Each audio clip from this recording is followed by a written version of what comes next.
A Soul's Story by J D Catney, narrated by the team of 11 Labs. Copyright 2024. A word from the author. I wrote this story to make people think, not about dying, but about living. Living beyond the place we are in today, and we will be leaving this world one day. Trust me on that one. The following story is an idea of what most New Agers believe in what happens when we do leave this world to a place of no war, racism, sickness, judgment, or fear, where everyone is equal and are connected to each other as souls of the Creator or the universal mind. It's my hope that after reading this story, when you look into the mirror in your bedroom, that you may be open to the fact that you are more than what you see. So much more. This book is dedicated to Anne Alexander, my friend. Chapter 1. Benji James' Last Stand. Captain Benjamin James looks out the cockpit of the B-17 bomber he is flying, down on the French countryside, now invaded by the Germans. The date is March 1944, and World War II has gone on for 3 years. Today's bombing run has the Dresden ball-bearing plant as the target of the day, deep into Nazi Germany, and considered one of the hardest targets to bomb as German flak guns grew in number. The deeper Allied bombers penetrated into German territory. Delta Wing, consisting of 25 B-17 bombers of the 40th Allied Group, has the assignment for this target. Commanding this wing is Major Kenny Drake, who is now speaking over the Allied radio. Baby bears. This is Papa Bear. We have just crossed over into the forest, and when we link up with our little friends, we'll head to the beehive. Keep your eyes open for the enemy, and keep our formation tight. Over and out. Captain James looks to his right to his first officer and good friend, First Lieutenant Roddy McDillis, and says to him, "Well, no turning back now, Roddy." Roddy, looking out into a clear blue sky, says back to his friend in his strong Irish accent, "No turning back, Benji, no turning back. Shouldn't our little friends be here by now?" Roddy was born in the Shannon Lands area of Ireland. Then, at just 10 years of age, his family moved to New York, and 2 years later became American citizens. The little friends Roddy is talking about are the U.S. fighter planes that they are linking up with over the French skies. These planes provide protection and escort the bombers into German territory. Just then, the right side gunner, Sergeant Bobby Steins, says over the bomber comms, "I see fighters. Point 3 o'clock." To the right of the bomber wing, a group of 20 fighters were coming in. Then the commander of the fighter group, Captain William Walker, speaks over Allied radio. "Papa Bear, this is Red Tail's leader. We got cover. Over." Major Drake responds over the radio. "Good to see you, Red Tails. Heading to the beehive." "Over." Captain Walker replies back. "Beehive. Roger. Over and out." The Red Tails were an all-black fighter group based out of the state of Alabama. Known by most of the bomber wings, they were highly requested as escort for bombing missions, as they had never lost a bomber to this point of the war. The bombardier, First Lieutenant Willie the Mac Valentine, known for his slick back hair and good looks, says over the comms. The Red Tails wasn't sure the Major could get them today. Then the left gunner, a Sergeant Vincent Two Tones Lagalla, known for wearing his two-tone dress shoes everywhere, says, "I, for one, am glad we got them." Captain James looks over the map he has in the cockpit and says over the bomber comms to the bombardier, "Mac, check our heading. We'll be over Germany soon." "Roger, Captain," replies the bombardier. After confirming position, 20 minutes later, the bomber wing and fighter escort now crosses over into Nazi territory. "Baby bears, This is Papa Bear. Be on the lookout. We are in beehive territory. Check your six and keep our formation tight, says the commanding officer of Delta Wing. The Major knows now that the enemy will send whatever fighters they have straight for them. He also knows that the fighter cover they have will only be good for another 10 to 15 minutes, as the fighters' fuel tanks will hit the point of no return to their bases in Italy. Roddy looks at the gauges in front of him and points out one to Captain James. See that, Benji? Number 4 again, low on oil pressure. They told me that they had it fixed. The captain looks at the gauges and responds, we need to keep an eye on it. Right now, we need to keep our speed. Both the captain and lieutenant were veterans in the bombing group with nearly 30 missions under their belt now. 26 missions with both. At the wheel of the bomber, they are flying. They know each other all the way back to flight school.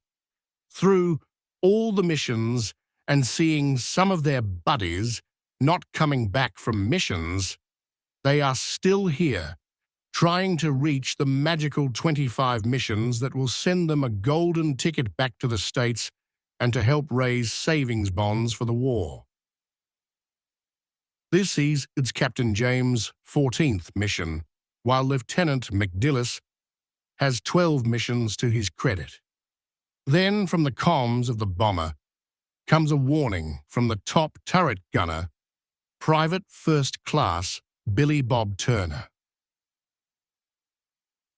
Enemy planes, 11 o'clock. A squad of about 18 German fighters were coming into the left front of the formation. The Red Tail fighters go into action as Captain James tells his crew over the comms, okay guys, let's keep them off of us. As both Benji and Roddy keep the plane steady, the streams of bullets fly around the entire wing with Allied fighters chasing the enemy fighters. A Red Tail got behind an enemy fighter trying to fire on the cockpit of the lead bomber. He sprayed the enemy fighter with bullets, and seconds later, fire and smoke began to engulf the German plane. It turns wildly out of control and down until, to the horror of the entire air group, the fighter heads into the middle of the lead bomber and tears it in half.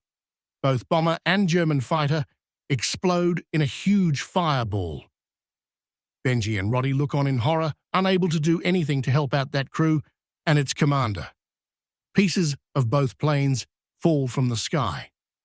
Still in shock from what they both witnessed, Benji asks the first officer, did you see any parachutes? Roddy, staring in shock, says to his friend, slowly turning towards him, are you kidding, Benji? Let's just hope they died quickly.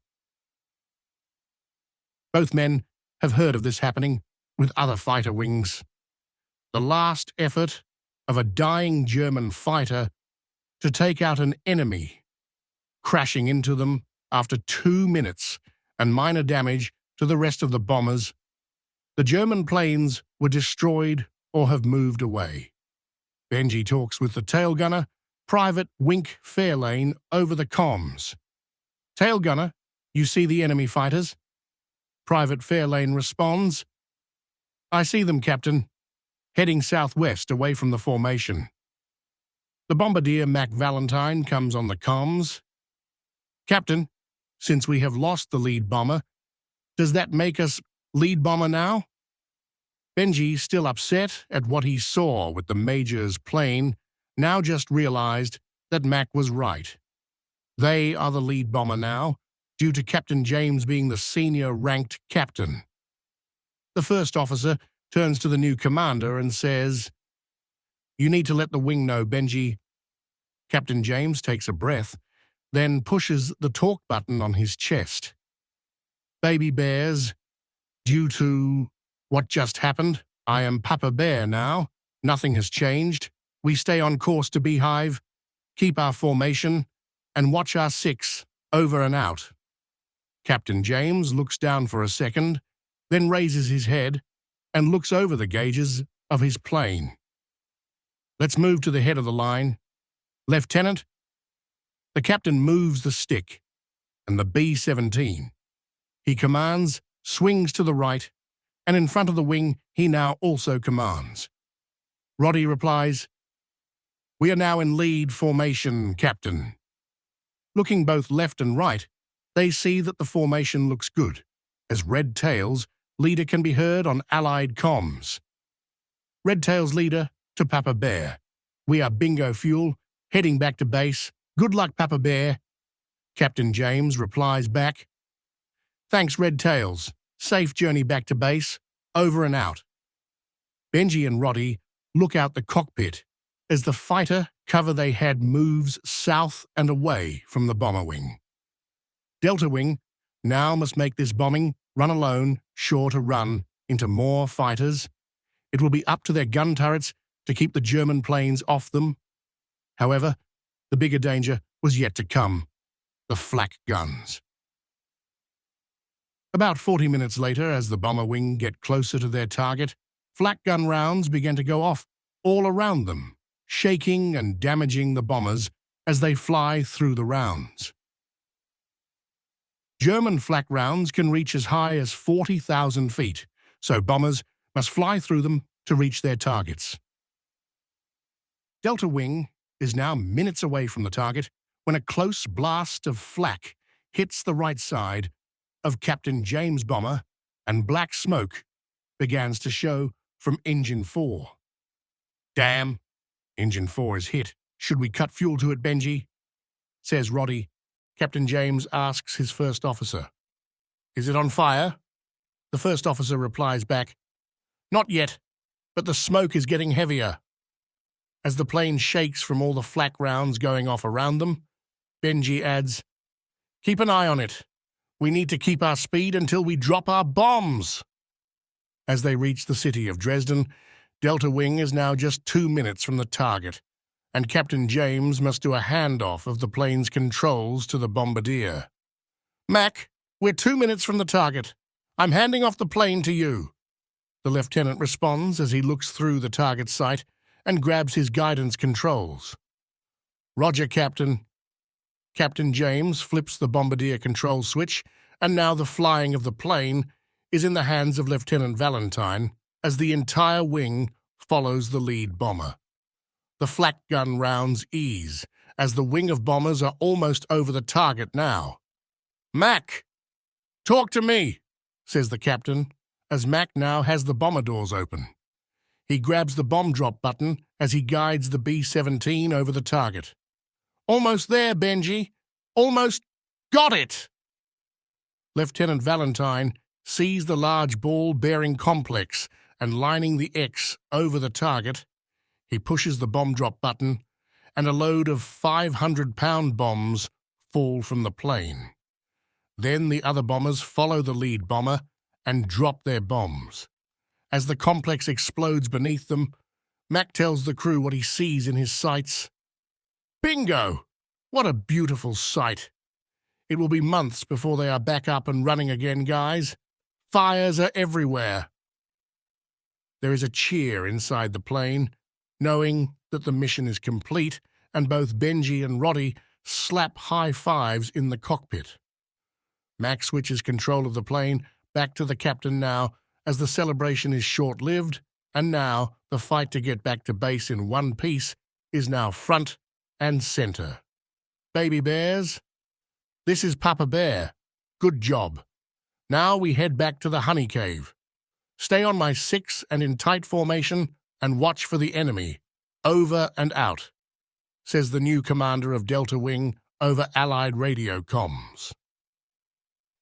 As the wing of bombers make a wide turn to the north and west, a huge barrage of flak gun fire explodes around Delta Wing.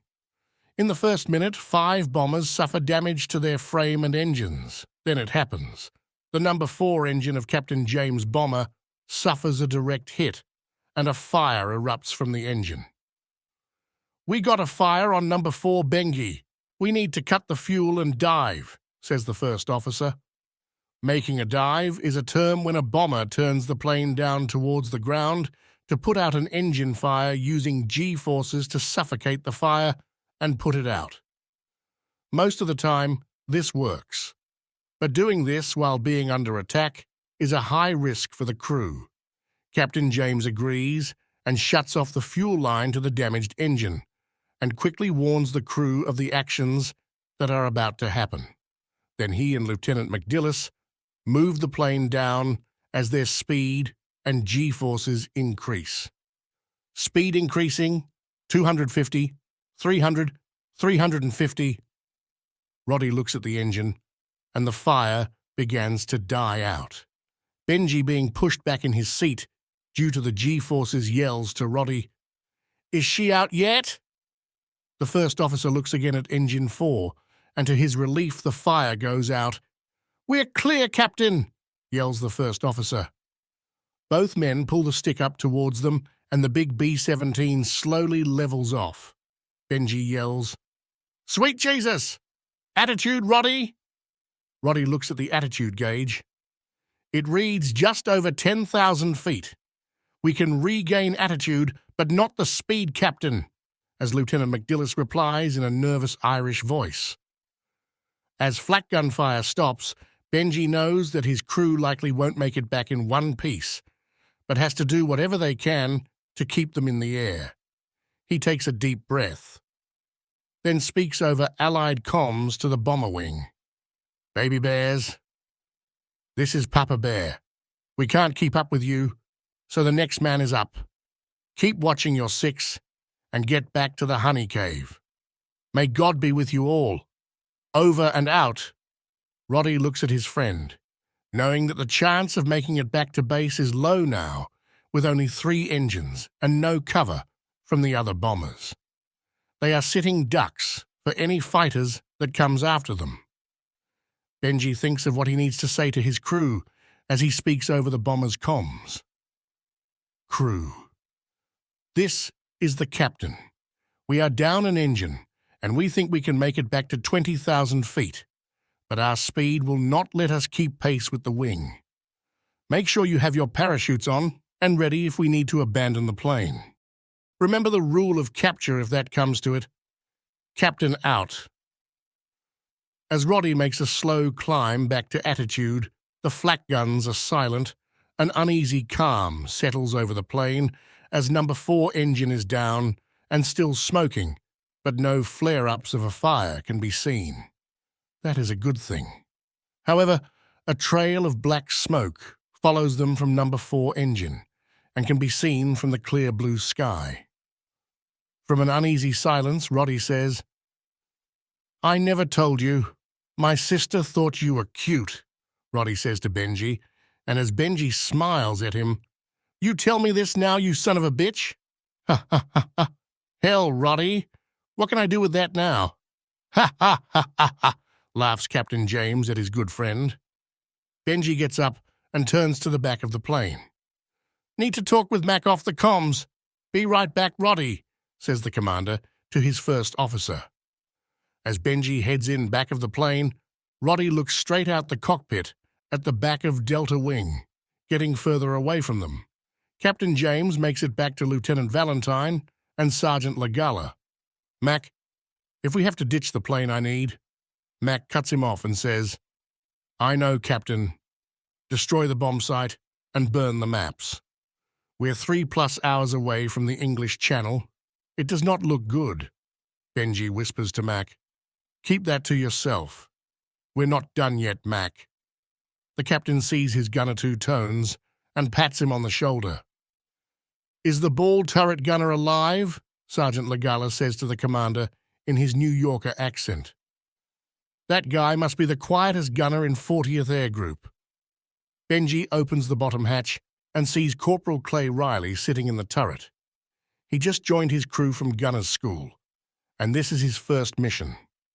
Being a ball turret gunner is the most dangerous job in a B-17 bomber, as most do not make it past 25 missions due to being a prime target for enemy fighter planes.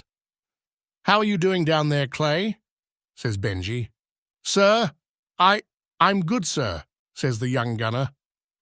The captain wants to keep the morale up with the crew, seeing that getting back to England will now be a challenge. "Well, Corporal, Looking forward to buying you a beer when we get back to base, says Benji. Sure thing, sir, replies the gunner. The captain closes the hatch as Sergeant Steins and Sergeant Legala argue over who will win the World Series this year. Billy Bob, how are we looking up there? Asks the captain to the top turret gunner. We are clear, sir. No, oh, wait. Enemy planes. 6 o'clock. Hi! 7 planes!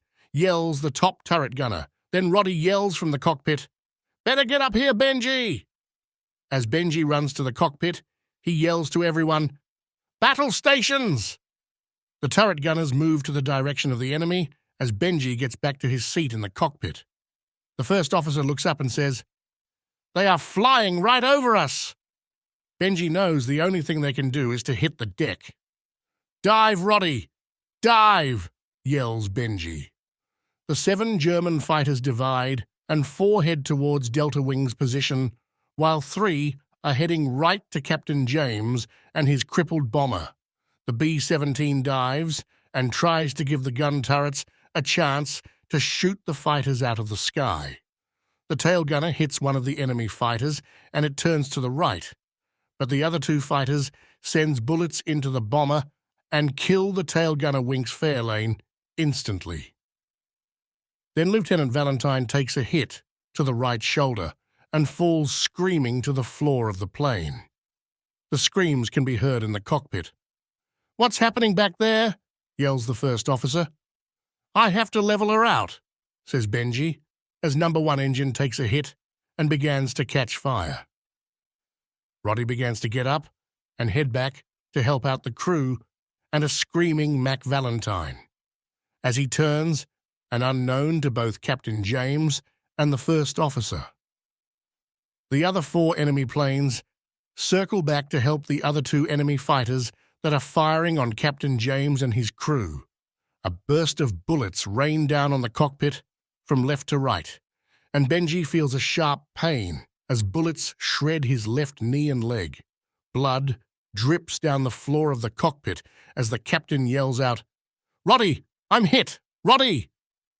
Benji turns the fuel off to the number 1 engine, and now the bomber is flying on just 2 engines.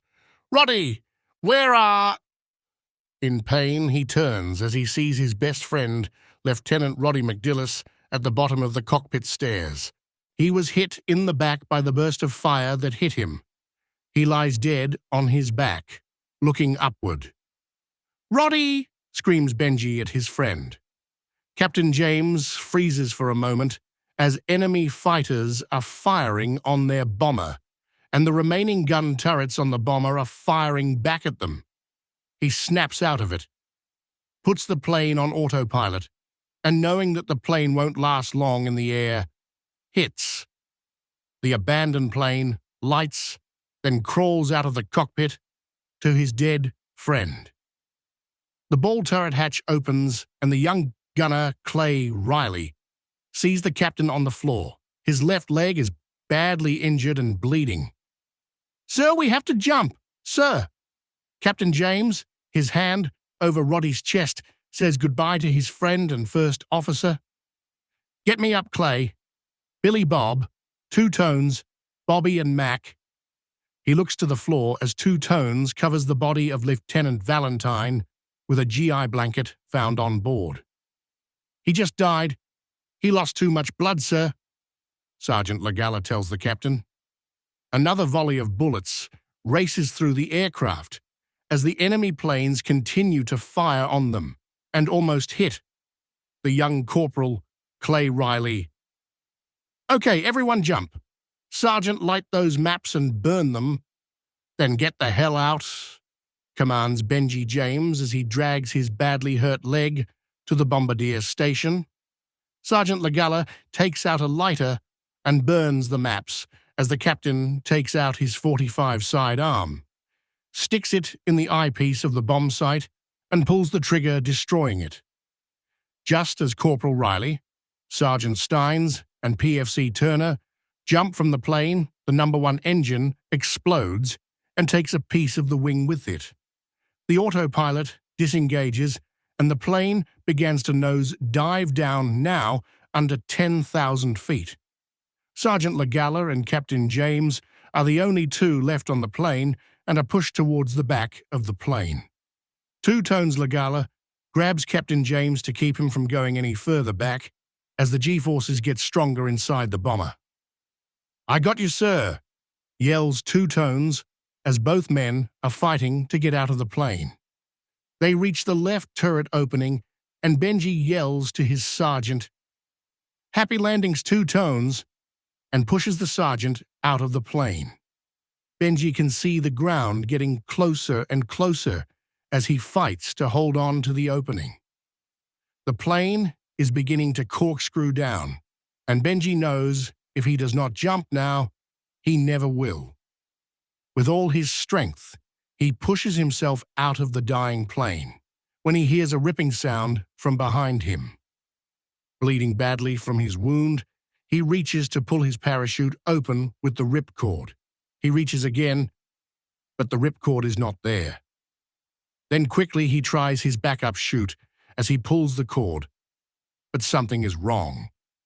He reaches behind him and feels part of the chute is damaged, pulling the cord again and again, but the backup chute won't open. As everything goes dark by the loss of blood from his wound, Captain James knows that he will not live to see another day. He lost 3 crew members today, but he will now join them in whatever world he will end up in. He's less than 1,000 feet from the ground now, and sees the ground for the last time before he begins to pass out. Just then, he hears a voice. A voice here. Who could it be? A woman's voice says to him, "Close your eyes, Benji. Close your eyes." Captain James believes he is hearing things, but what else can he do? He shuts his eyes tightly. Then, the feeling of falling eases and stops.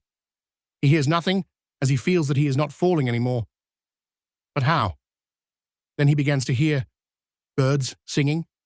He suddenly begins to feel grass under him. Still with eyes shut tight, he senses ground below him and more birds singing and a soft humming all around him. Why am I not dead? He thought. Then he thinks, I need to move. The Germans will be sending soldiers. I need to move. Benji opens his eyes slowly, and what he sees, he cannot believe.